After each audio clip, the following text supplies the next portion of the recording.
Bonjour tout le monde et bienvenue dans le podcast de UNIT, le podcast dédié aux énergies vertes. Aujourd'hui, notre experte, Manon Lambolet, est ingénieure environnement. Elle est responsable hydraulique et environnement chez UNIT. Bonjour Manon. Bonjour Mario. Avec toi Manon, on va voir qu'il est possible de faire de l'hydroélectrique avec un coût léger pour l'environnement. Est-ce que tu peux te présenter ? Je peux le faire, je te remercie pour cette invitation. Donc, je suis Manon Lambolet.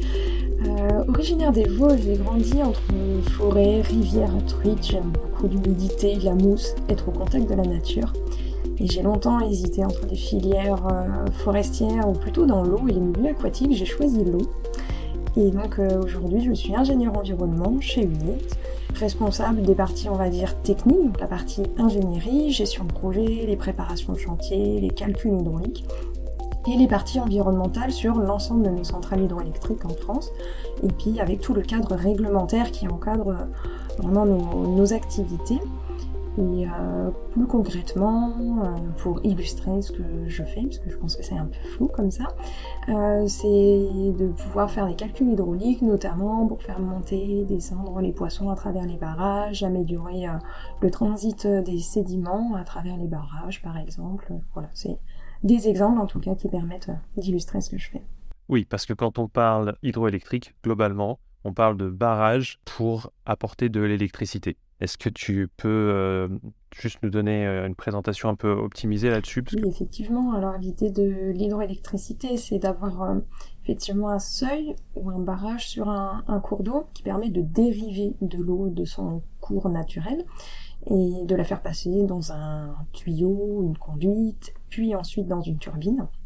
Et au bout des turbines, du coup, de produire de l'électricité. L'électricité, c'est déjà la force mécanique de la turbine qui tourne, comme la roue à aube, anciennement. Et puis cette force mécanique va être transformée derrière par un alternateur en énergie, du coup, électrique, puis envoyée sur le réseau. Et donc, on restitue l'eau à ce moment-là, quand elle est passée à travers les turbines, et on la rend au cours d'eau dans l'état initial, voilà, sans transformation de la qualité de l'eau au passage des turbines. Quand tu parlais tout à l'heure, tu avais commencé sur un sujet, donc puisque tu gères pas sur la partie environnement, tu avais parlé de la partie sur les poissons. Répète-moi ce que tu disais sur les poissons. Est-ce que tu fais des toboggans pour saumon, c'est ça ?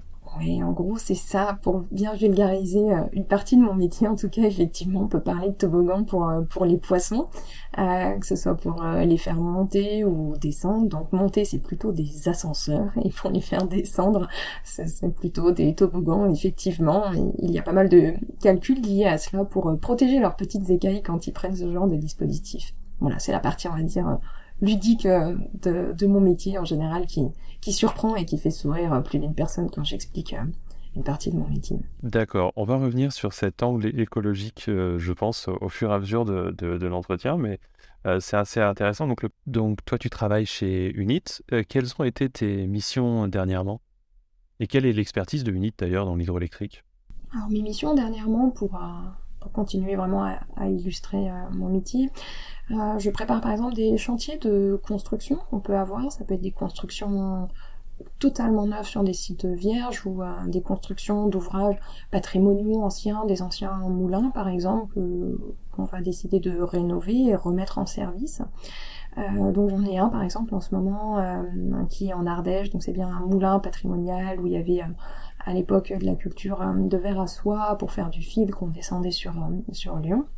Et donc là, on reconstruit une passe à poissons qui est fonctionnelle puisqu'elle a été laissée complètement à l'abandon. On refait une usine avec des nouveaux ouvrages. Et donc je prépare un petit peu tout ça parce qu'il y a beaucoup aussi d'espèces protégées, d'espèces environnementales, beaucoup de biodiversité dans ce secteur d'Ardèche. Et donc je prépare un petit peu tout ça pour bien s'organiser sur les espèces, les protéger en fonction des périodes, etc.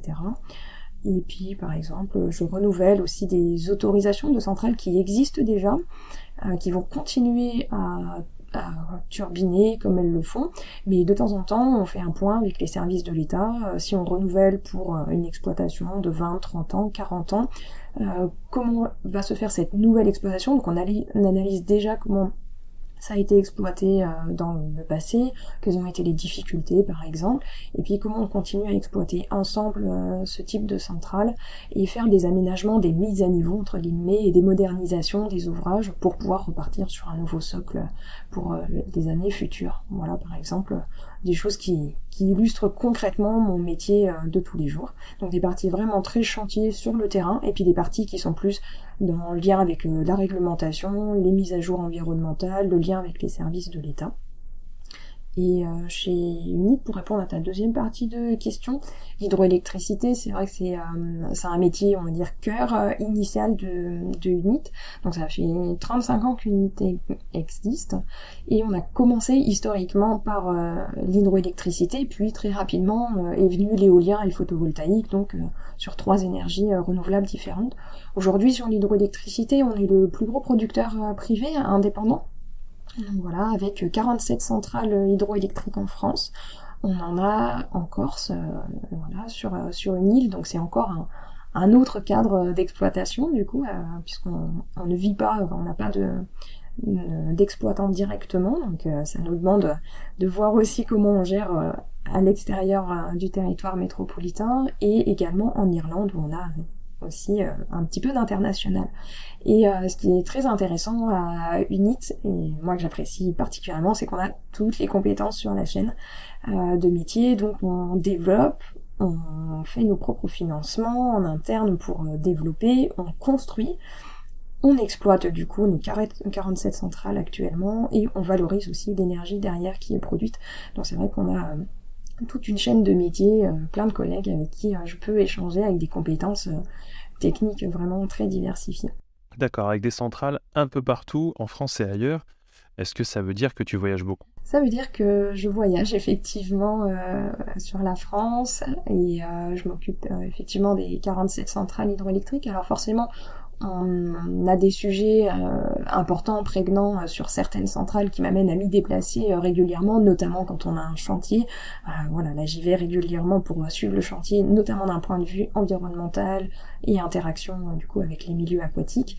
Et puis après, on a des centrales qui ont des besoins, on va dire, plus sporadiques, où je réponds aux besoins de nos gardiens et nos chefs de région qui exploitent directement, eux, qui ont les mains dans le cambouis, si je puis dire, dans la graisse des turbines, et qui me sollicitent quand vraiment ils ont des questions, des problèmes, des petits travaux à faire, etc. Et là, c'est plus au jour le jour ou compte-gouttes. Voilà. Et par rapport à toutes ces centrales hydroélectriques, tu m'en as cité, c'était quoi le nombre exact? 47 centrales, oui. 47 centrales rien que pour UNIT. Quel est le pourcentage de l'hydroélectricité dans le mix énergétique français? Non, pas le pourcentage de UNIT, hein. Quel est le pourcentage de l'hydroélectricité en France? Alors, le pourcentage de l'hydroélectricité en France, elle est très importante. C'est la première source d'énergie renouvelable dans le pays. Et c'est la deuxième source d'électricité française en tout cumulé. Et juste derrière le nucléaire qui fait 68%. Aujourd'hui, l'hydraulique couvre environ 10% de l'électricité qui est consommée dans notre pays, par exemple en 2022. Mais ça représente 20% sur les périodes de pointe de consommation, puisqu'effectivement l'hydroélectricité a cette capacité de pouvoir se déclencher très rapidement quand il y a des besoins importants sur les pics de consommation, comme on a pu entendre parler cet hiver notamment. Donc voilà, et donc on a un parc français qui est composé de 2400 centrales, dont environ 2300 qui sont des petites centrales qui sont détenues par des producteurs autonomes, et on a du coup environ une centaine de centrales qui sont dites des grandes centrales, des grands barrages. Souvent on imagine le lac de Serponçon, le lac de Roseland, le lac de Tignes, enfin voilà ces gros ouvrages. Du coup il y a la grande électricité, la grande hydroélectricité pardon, et la petite hydroélectricité. Ok, et quel est le challenge de l'hydroélectricité en France? Comment ça se passe aujourd'hui? Est-ce qu'il y a des difficultés précises pour optimiser ou pour créer des centrales par exemple? Alors oui, le challenge, il est important pour l'hydroélectricité. On a quand même un virage dans notre environnement. Et, le challenge, ça va être de pouvoir développer de nouveaux projets sur des cours d'eau qui sont encore disponibles. Et puis également de rénover, augmenter du coup la puissance des centrales qui existent déjà, qui ont déjà leurs barrages, etc. Et donc juste par la modernisation, l'amélioration de nos centrales, du coup, on peut augmenter la puissance. J'ai l'exemple en tête d'une centrale près de Grenoble, du coup en Isère, la centrale de Livet-Gavet qui a été la fusion de plusieurs centrales qui étaient en cascade les unes derrière les autres. Ils ont fusionné et les travaux de modernisation ont permis d'accroître de 40% la production. Donc en fait on a gardé les mêmes emplacements, quasiment les mêmes types de barrages, enfin, le même impact sur la longueur de cours d'eau, mais voilà, par une modernisation, fusion des installations, on arrive à 40% en plus de production. Et puis on a tout un pan quand même d'innovation qui est en cours sur des turbines dites ichtiocompatibles, c'est-à-dire qui ne blessent pas les poissons. Les poissons peuvent passer à travers les turbines et ils ne sont pas abîmés en tout cas. Et donc on essaie de développer de plus en plus ces turbines-là sur nos cours d'eau pour pouvoir de protéger de plus en plus l'environnement et notamment les poissons. Et puis on s'adapte aussi de plus en plus au nouveau débit des rivières qui évolue, puisqu'on le sait, le changement climatique fait varier la pluviométrie, les réserves en neige, etc. Et donc globalement le débit des cours d'eau sur l'année, enfin le volume qui va passer en eau va continuer à peu près à être le même, mais par contre il se répartit différemment dans l'année et dans les précipitations. Donc aujourd'hui l'idée c'est d'aller capter le potentiel qui existe encore en hydroélectricité. Aujourd'hui on imagine qu'on peut aller encore développer de nouveaux projets à peu près sur 20% de ce qui est déjà aujourd'hui en production. Mais il y a beaucoup de classements environnementaux qui font qu'on ne peut pas développer n'importe où des centrales hydroélectriques. Et donc aujourd'hui on estime vraiment qu'on pourrait remonter la production hydroélectrique nouvelle, en dehors de toutes les rénovations qu'on peut faire et nos améliorations, de 3 TWh. Pour donner une comparaison, aujourd'hui on est à 65 TWh produits en hydroélectricité.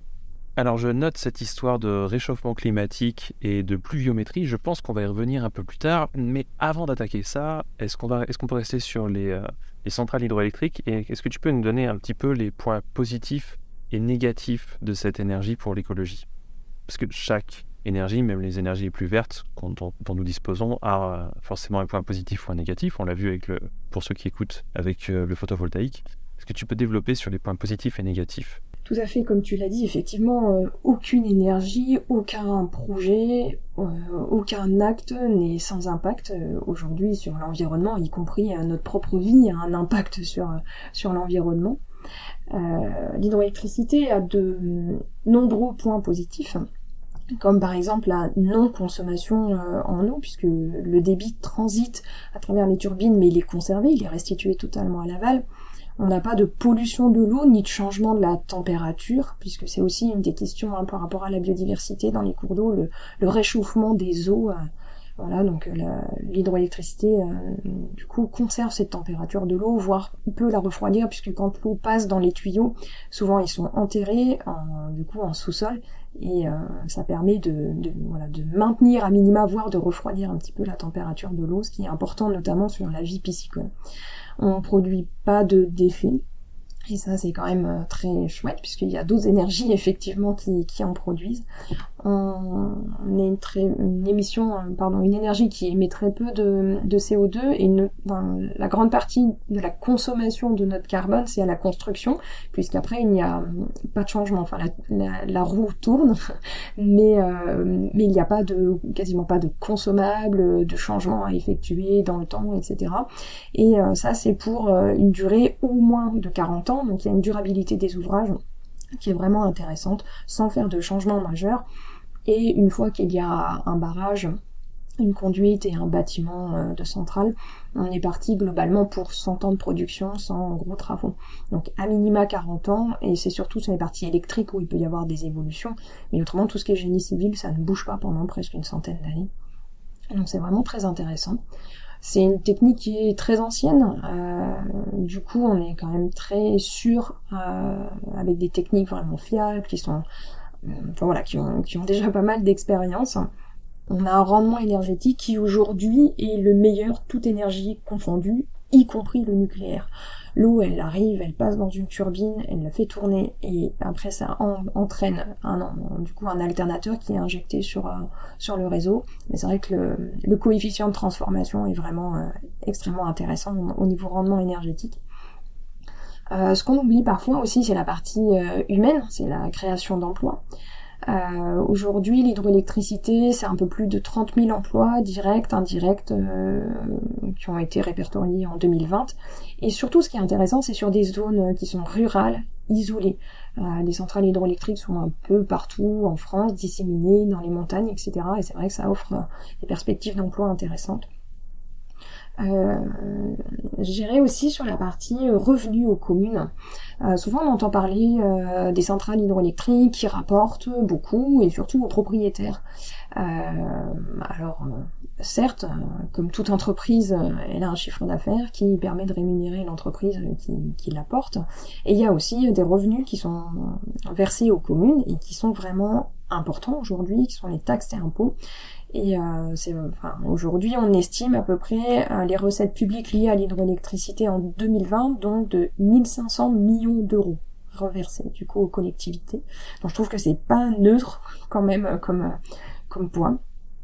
Et également, ce que je voulais relever aussi, c'est l'amélioration de la connaissance environnementale. Donc les propriétaires de centrales hydroélectriques réalisent régulièrement des études sur l'environnement, sur les cours d'eau sur lesquels ils sont du coup implantés, ce qui permet d'avoir une meilleure connaissance du milieu aujourd'hui, que ce soit des poissons, des ripisylves, donc c'est les végétaux qui sont sur les berges, les arbres par exemple, le fonctionnement des petits animaux comme les libellules, comme les castors, il y a plein d'espèces qu'on étudie et qui permettent en fait par l'hydroélectricité de financer des études sur les cours d'eau. UNIT aussi est très engagé par exemple sur une étude à portée européenne sur l'anguille sur la Seine, comment elle monte et elle descend. Et ça fait partie de grands programmes de recherche qui, s'il n'y avait pas de centrale hydroélectrique, ça ne permettrait pas de pouvoir financer ce genre d'études. Et donc du coup d'avoir une meilleure connaissance de nos poissons, de nos environnements, etc. Et ça, je trouve que c'est aussi très intéressant. Enfin moi en tout cas c'est quelque chose qui m'intéresse dans mon métier effectivement en tant qu'ingénieur environnement. Donc il y a plein de choses positives. Je vais m'arrêter là. La liste est longue. Et évidemment il y a des incidences aussi négatives. Et c'est souvent sur ces incidences négatives que l'hydroélectricité, et comme tout autre projet, peut être taclé. Et je dirais que c'est limité, à mon sens, sur la partie qui est liée, je traduis en vulgarisation sur poisson-caillou. Sur le transit du coup des poissons qui sont naturellement dans les cours d'eau, et que du coup on va accompagner à la montée et à la descente, puisque le fait qu'il y ait un barrage modifie du coup leur capacité de pouvoir naviguer à travers les cours d'eau et à travers ces barrages. Et puis la partie caillou, ce que j'appelle caillou du coup, c'est le transit sédimentaire, où les barrages peuvent retenir des sédiments derrière leur seuil bétonné, et pouvoir créer potentiellement un déficit à l'aval, une érosion par exemple du fond du lit, du cours d'eau, etc. et de pas transférer toutes les matières jusqu'à la mer, ce qui est important aussi pour la vie aquatique de toutes les espèces qui sont dans les rivières. Donc c'est vraiment les deux points-là qui à mon sens aujourd'hui sont pointés du doigt avec une incidence négative, donc les poissons et les cailloux. Cette histoire d'incidence négative nous amène à la question qui suit, qui parle du principe ERC. C'est un acronyme que tu vas nous décrire. Et si tu peux nous dire qu'est-ce qui est mis en œuvre derrière notre point poisson-caillou, ce serait très intéressant. Effectivement, donc on a cette méthode ERC. Donc l'acronyme, c'est éviter, réduire, compenser. Le principe de la méthode ERC sur tous les projets aujourd'hui qui ont une incidence sur l'environnement, c'est-à-dire quasiment tout ce qu'on fait, on essaye du coup d'éviter d'abord les atteintes à la biodiversité et aux services qu'elle fournit, et à défaut, si on n'y arrive pas, de réduire la portée du coup de l'incidence. Et enfin, en dernier lieu, on compense les atteintes qui n'ont pas pu être évitées ni réduites, en tenant compte de toutes les espèces, de leurs habitats naturels et de leurs fonctions écologiques qui ont pu être affectées par un projet. Donc pour la méthode ERC, on fait des études environnementales sur le terrain. Donc là, on va répertorier des espèces aquatiques, terrestres. Dans le terrestre, on est parfois sur des espèces qui vont être plutôt forestières, sur des rapaces, sur des chiroptères, donc les chauves-souris. Donc là, c'est des études du coup d'inventaire qui sont très larges. Et sur les problématiques qu'on peut avoir, du coup, sur certaines espèces, on va appliquer cette méthodologie ERC. Éviter, c'est une mesure qui permet de modifier le projet ou une action dans le projet, dans un document de planification pour supprimer l'impact négatif identifié. Moi, je dirais que la première chose qu'on pourrait faire pour éviter, ce serait moins consommer d'énergie. Mais dans le cadre d'un projet, les mesures qui peuvent être envisagées, ça peut être modifier le tracé d'une conduite ou d'un canal, éviter une zone où il y a des espèces protégées particulières, enfin, voilà, on va la contourner. C'est pas toujours possible, techniquement, et auquel cas, on va aller sur réduire. Pour réduire, là, généralement, on se dit, par exemple, on doit mettre un barrage, un seuil sur un cours d'eau pour dériver l'eau. Donc on peut pas éviter de mettre un barrage au milieu du cours d'eau. Par contre, pour réduire l'incidence de déplacement des poissons, on va mettre en place une passe à poissons.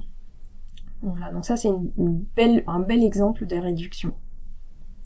Donc là, en général, quand on est dans la réduction, on va avoir un suivi environnemental pour voir l'évolution de l'intérêt de cette mesure et des ouvrages dans le temps.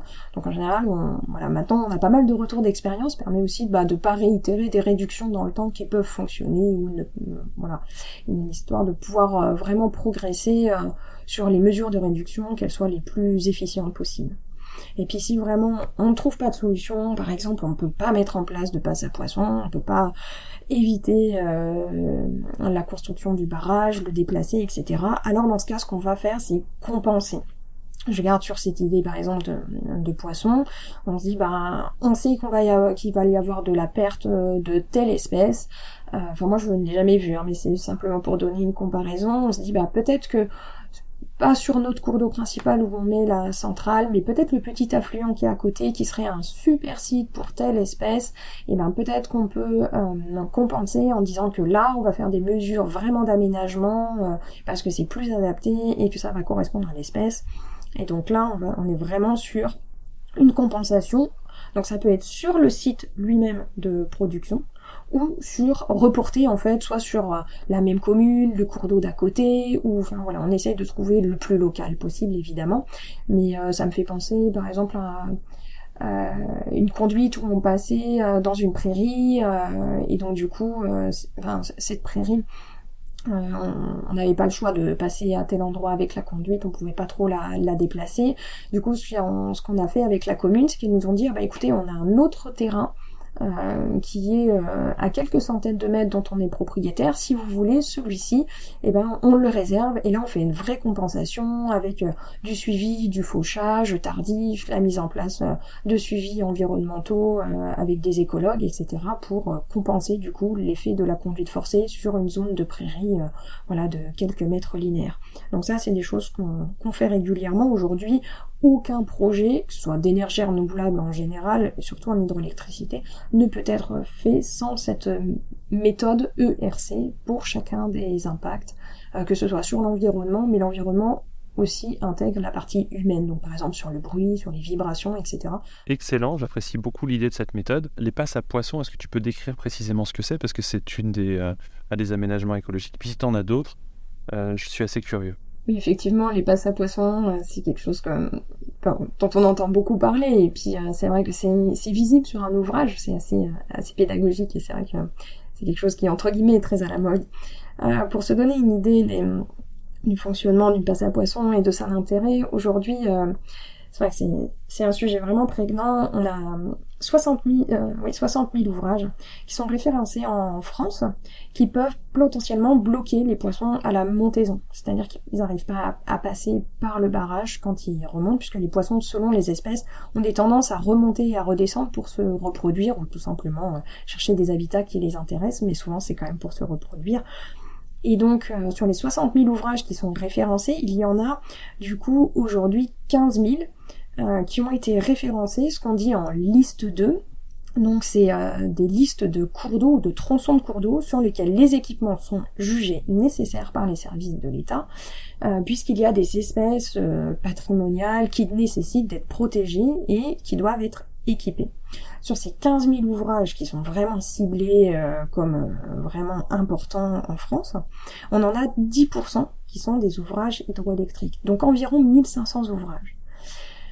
Donc quand il y a un usage hydroélectrique qui est avéré, on connaît le propriétaire et donc on peut aller le chercher pour lui dire tu as un barrage sur le cours d'eau, ici il y a des espèces qui sont très intéressantes, importantes pour la biodiversité, il va falloir que tu fasses quelque chose.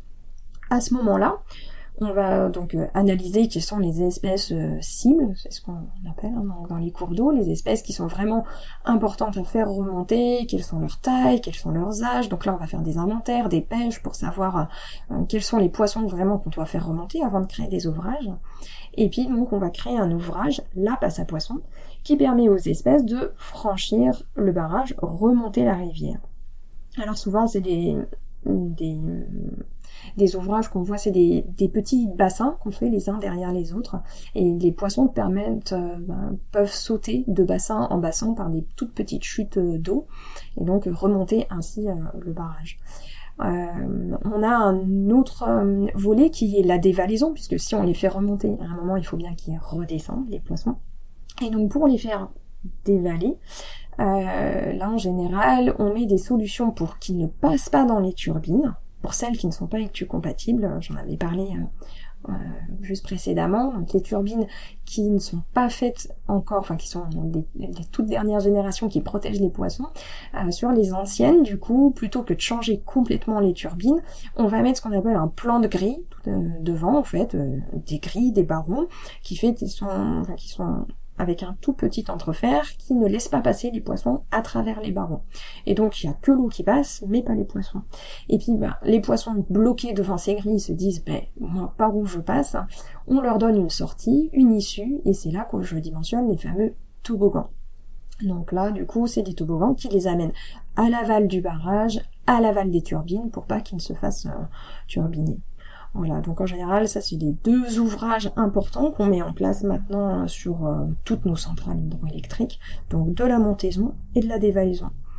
Pour se donner un peu un ordre d'idée du coût de ces aménagements, alors là je vais parler juste de la passe à poissons.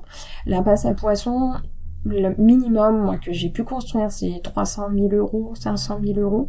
Et puis parfois, il y en a des très grosses qui vont jusqu'à plusieurs millions. On en a chez Unit, effectivement, qui sont en cours d'ingénierie de mon côté, qui sont à plusieurs millions.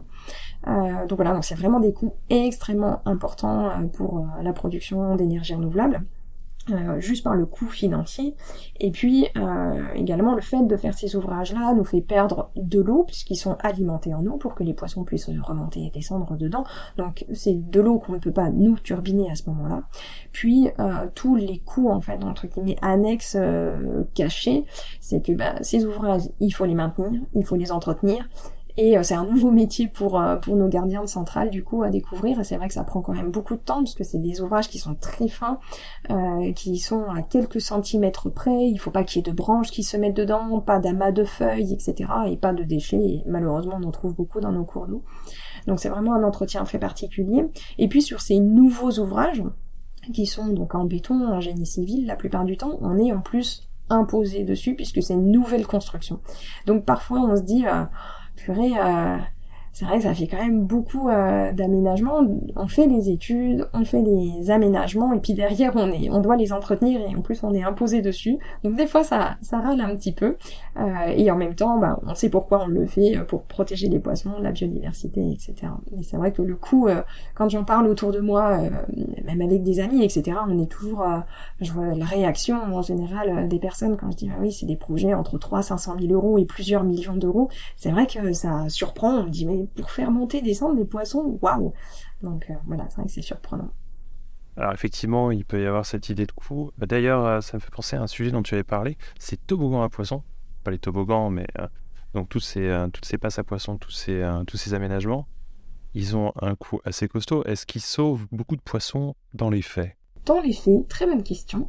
Il y a certains barrages, alors pas tous, hein, mais certains barrages qui sont équipés de caméras de surveillance où on va surveiller, mesurer, compter les poissons qui vont passer. Donc il peut y avoir une petite vitre par exemple dans une passe à poissons avec une caméra derrière qui va filmer en permanence ce qui se passe.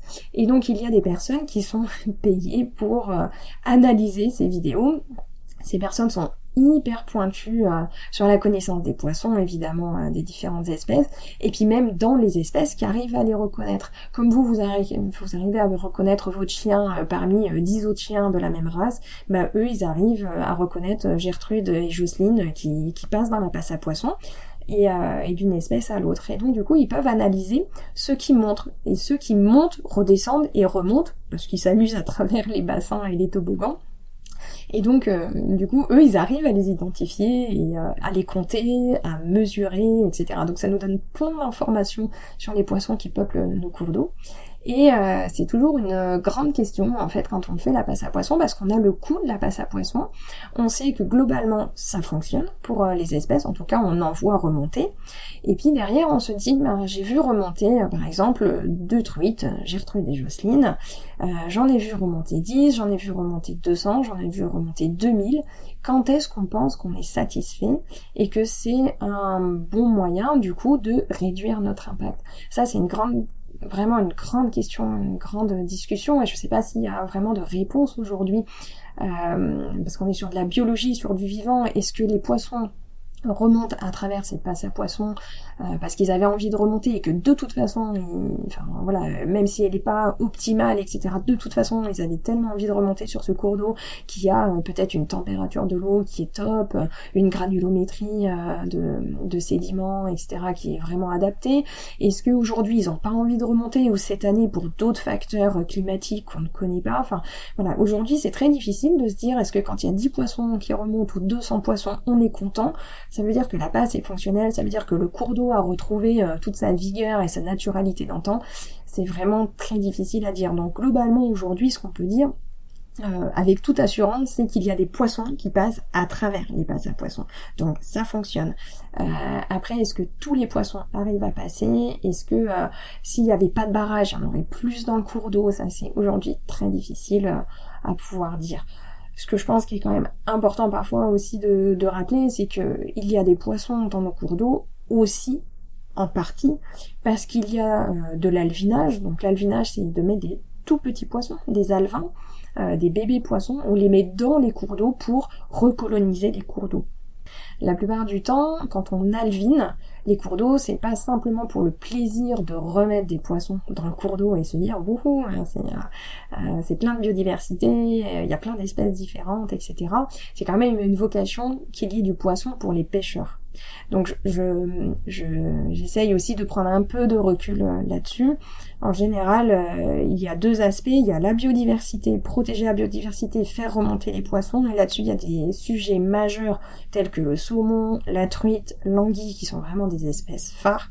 Et puis, il y a tout un cortège d'autres poissons qui utilisent aussi les passes à poissons et qui ont qui ont une vocation aussi pour la pêche, etc. Donc c'est difficile de savoir quels sont les poissons qui naturellement remonteraient ou descendraient à travers nos ouvrages, et puis ceux qui ont été ajoutés par des alevinages, par des associations de pêche, pour pouvoir les pêcher.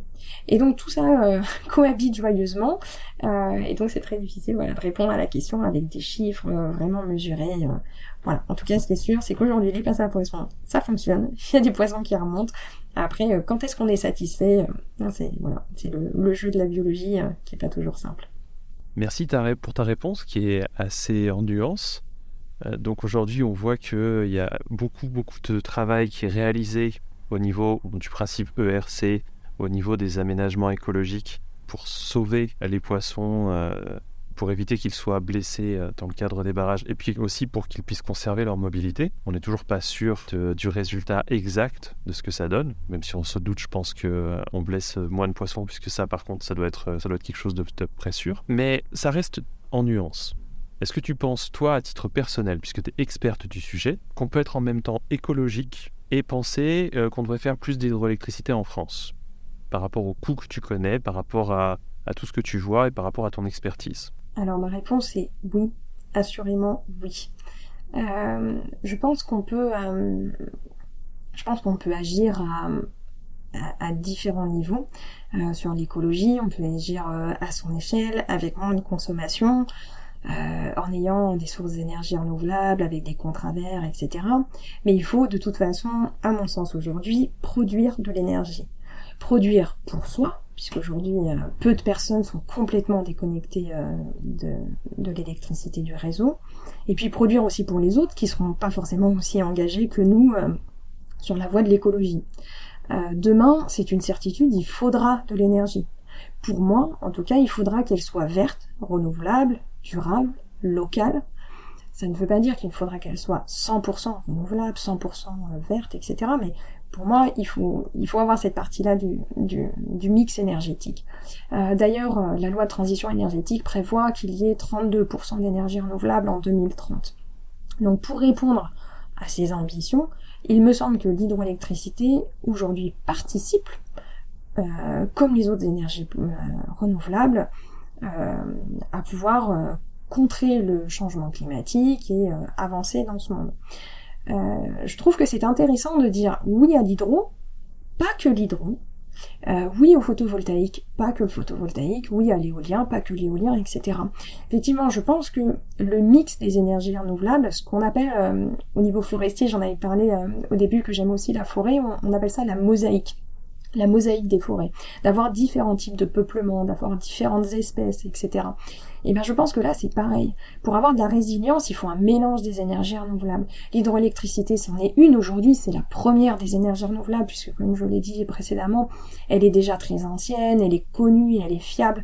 Donc je pense que c'est normal aujourd'hui qu'elle soit la première en France, et puis bon, on a un beau terrain de jeu quand même qui le permet.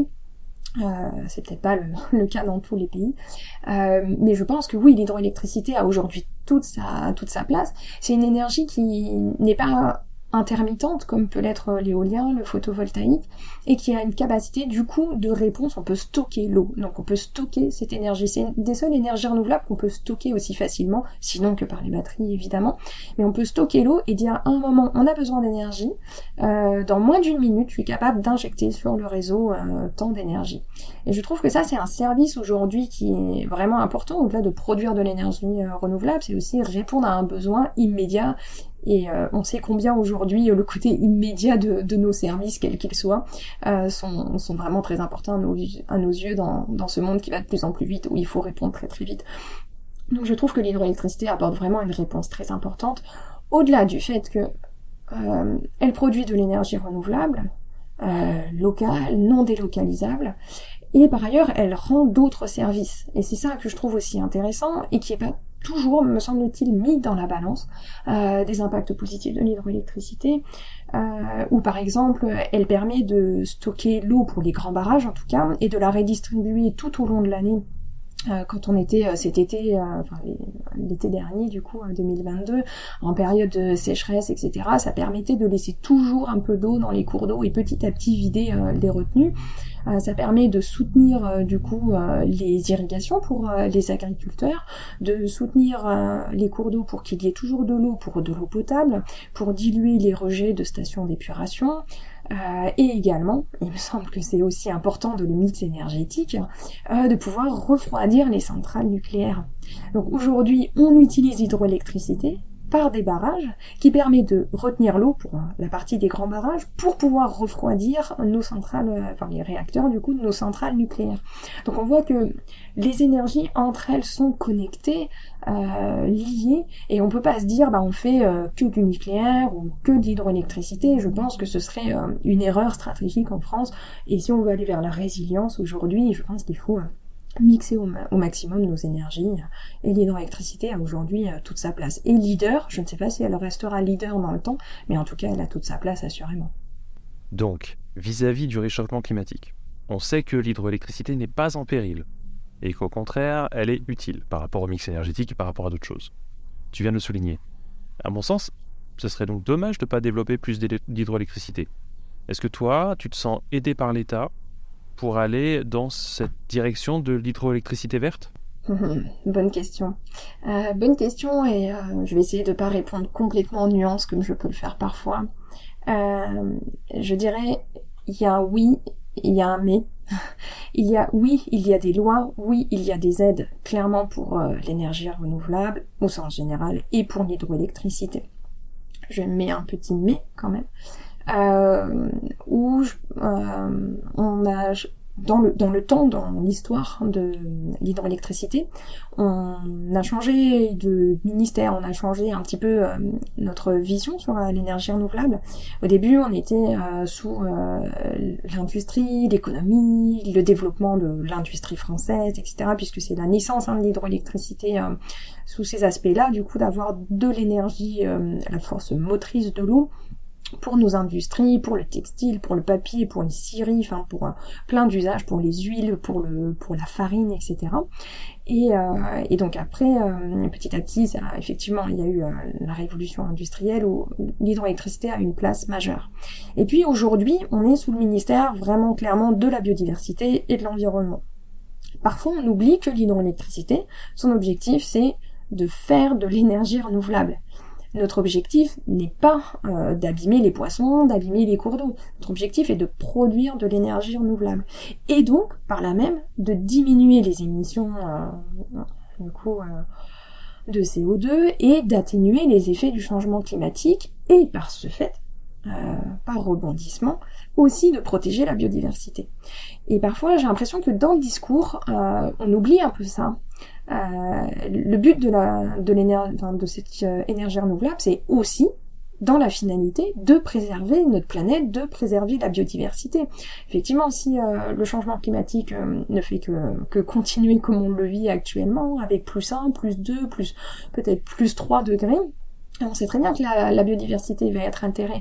Alors oui, j'entends que un barrage altère la qualité de nos cours d'eau et les espèces qui sont dedans, assurément, enfin je peux entendre cette posture-là, malgré toutes les solutions amenées par la méthode ERC, et en même temps je me dis, mais si on fait pas d'énergie renouvelable, alors comment on fait de l'énergie ?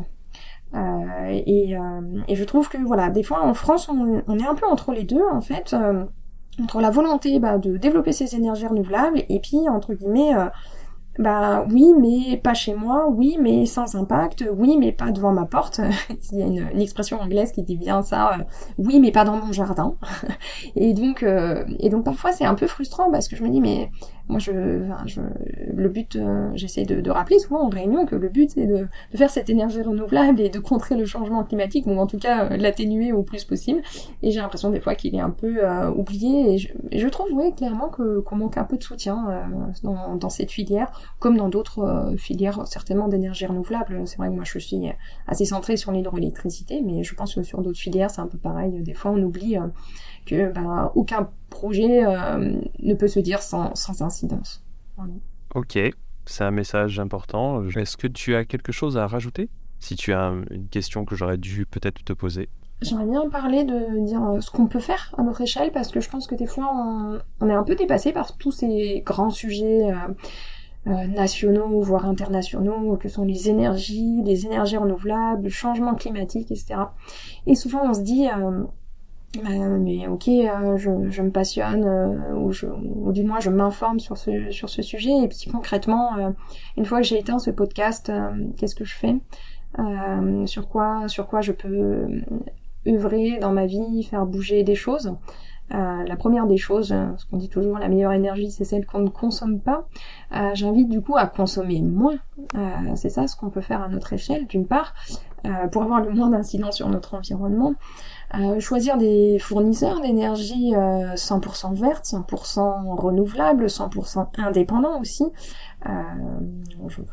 Je citerai pas ici forcément des fournisseurs, mais je vous invite à vous renseigner. Pourquoi pas participer à des financements participatifs de construction de projets d'énergie renouvelable. Je sais qu'à UNIT, on a des campagnes de financement participatif qui sont lancées justement pour développer des projets d'énergie renouvelable. C'est un moyen aussi de participer, contribuer, mettre peut-être son épargne, parfois dans des projets qui ont du sens. Et puis si vous pensez que c'est jamais assez, je me dis certes, on est là où on en est aujourd'hui, et j'aime bien une citation qui est commence là où tu es, utilise ce que tu as et fais ce que tu peux. Et même si on pense que tout ça, c'est des petits pas, que ça ne sert peut-être à rien face à l'ampleur voilà, de nos sujets mondiaux, etc. Moi, j'aurais tendance à revenir sur faire sa part de colibri qui est enfin que j'essaye de m'appliquer à moi-même autant que je peux chaque jour en disant bah oui mon métier il est engagé, c'est peut-être pas assez entre guillemets pour sauver le monde, c'est peut-être pas assez pour la production d'énergie renouvelable, mais si chacun fait sa petite part, si chacun fait un pas dans cette direction avec ce qu'il peut faire aujourd'hui, avec les moyens qu'il a, je suis sûre qu'on va tous dans la bonne direction et que voilà, ensemble on peut faire avancer les choses et je pense que c'est le message que j'ai envie de laisser aujourd'hui en fait. Moi aujourd'hui en ayant fait le choix aussi d'avoir un métier qui est engagé, que chacun peut faire sa part et voilà et donner l'exemple et peut-être que ça inspirera d'autres personnes. En tout cas, oui, je le souhaite, voilà, j'invite chacun à être cette part de soleil qui permet voilà, d'apporter un peu de soleil aux autres et un peu d'espoir dans ce monde en se disant voilà, si chacun fait sa part, moi je pense qu'on peut s'en sortir. Écoute, Manon, je pense qu'on pourrait alimenter toute une émission, toute une émission de podcast là-dessus. Je te propose de voir si on peut faire un autre épisode bientôt. Et sinon, je te remercie énormément pour ta participation. Donc, merci beaucoup Manon et à très très vite. Merci pour ce temps, ces échanges qui ont été extrêmement enrichissants, constructifs et une belle rencontre avec toi Marion. Je te remercie pour cette invitation à ce podcast. Waouh, que de compliments. Voilà, pour conclure, chaque année, UNIT recherche, conçoit et construit de nouvelles centrales hydroélectriques en France. Si vous qui écoutez, vous êtes une commune, si vous avez une rivière que vous pensez exploitable, n'hésitez pas à solliciter UNIT qui saura vous donner rapidement son opinion sur la faisabilité. Vous avez les contacts en description de ce podcast. Encore une fois, merci beaucoup Manon et à très bientôt.